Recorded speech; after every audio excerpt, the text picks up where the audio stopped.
Salut tout le monde, c'est Marc-Aurélien pour WebOS France. On va regarder ensemble l'application Newspaper Creator dont je suis à l'origine qui permet de lire des contenus internet hors ligne.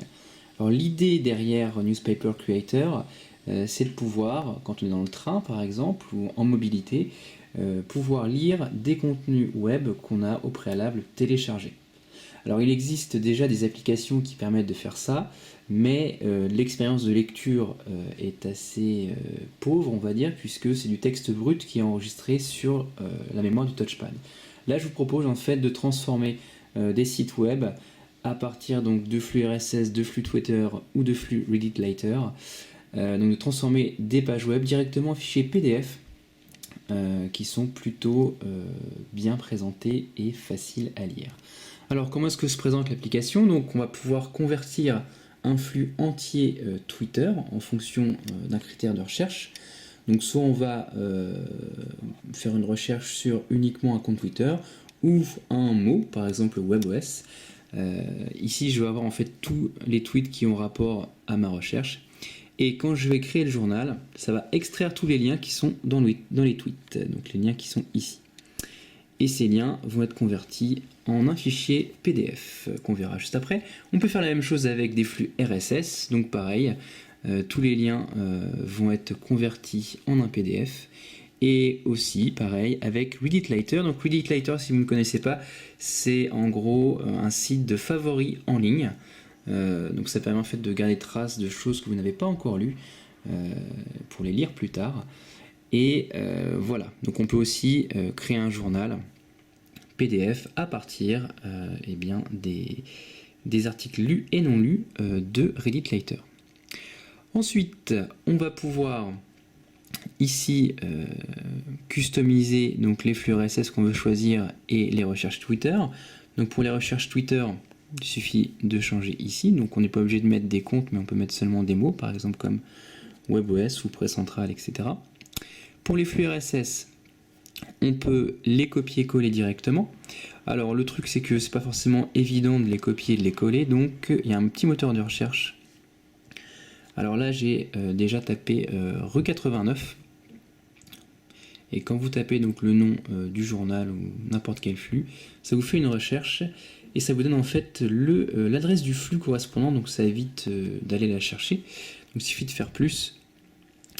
Et on a le flux qui est directement chargé, voilà, avec le nom. Donc c'est assez sympa. Voilà, ensuite il suffit d'aller sur les flèches pour pouvoir y accéder. Alors comment est-ce qu'on fait un journal? C'est très simple, on clique sur créer un journal, l'application extrait tous les liens, et enfin donc on a l'application email qui s'ouvre. Donc, dans l'application email en fait on va avoir les liens qui vont être extraits en dessous. Et on va envoyer ça à un serveur, un service même qui s'appelle JollyPrint. Et JollyPrint va nous convertir en PDF l'intégralité de ces liens. Une minute après, on reçoit sur notre boîte mail qui nous a servi à envoyer justement le mail, on reçoit un mail de JollyPrint avec tous les liens qui ont été convertis en un seul PDF. Donc le PDF se trouve en pièce jointe et on l'ouvre donc avec Adobe Reader. Comme ceci. Alors on peut aussi, une fois qu'on a ouvert avec Adobe Reader, enregistrer le PDF sur le touchpad. Donc on fait enregistrer sous et on peut après l'ouvrir avec SmartOffice par exemple. Donc voici l'expérience de lecture que propose justement Newspaper Creator via les services JollyPrint, c'est-à-dire un texte qui est formaté en 2 lignes avec les photos qui apparaissent comme ceci. Donc c'est assez bien fait je trouve. Et tous les articles sont dans un seul PDF. Et on lit ça donc comme un journal. Voilà.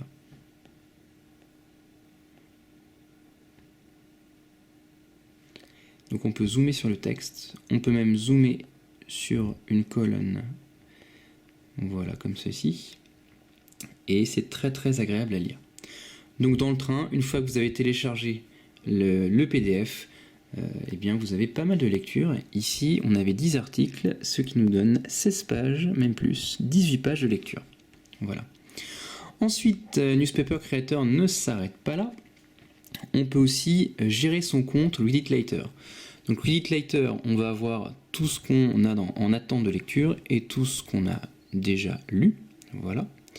Alors, ici, on peut gérer son compte. Donc on peut par exemple sélectionner un article non lu et le marquer comme lu par exemple. Ensuite, quand on sélectionne un article, on va pouvoir donc soit l'ouvrir dans Advanced Browser, ou on peut aussi l'ajouter aux articles non lus. Voilà, comme ici. Et donc en fait, Newspaper Creator permet certes de transformer en contenu hors ligne des contenus web, mais ça sert aussi tout simplement à consulter l'actualité au-delà de ces fonctions de lecture hors ligne. Quand vous avez du Wi-Fi, vous pouvez consulter eh bien, vos différents flux Twitter, flux RSS, les ouvrir donc avec le navigateur, etc., etc., les partager avec Spaz, donc le client Twitter, email et SMS. Voilà. Donc il y a vraiment de quoi s'amuser avec cette application complète. Pas mal de fonctionnalités. J'espère donc avoir fait un tour complet de l'application. Donc, je vais m'arrêter là. Je vous offre une poignée de promo code pour cette application avec directement donc à la suite de cette vidéo. Allez, ciao.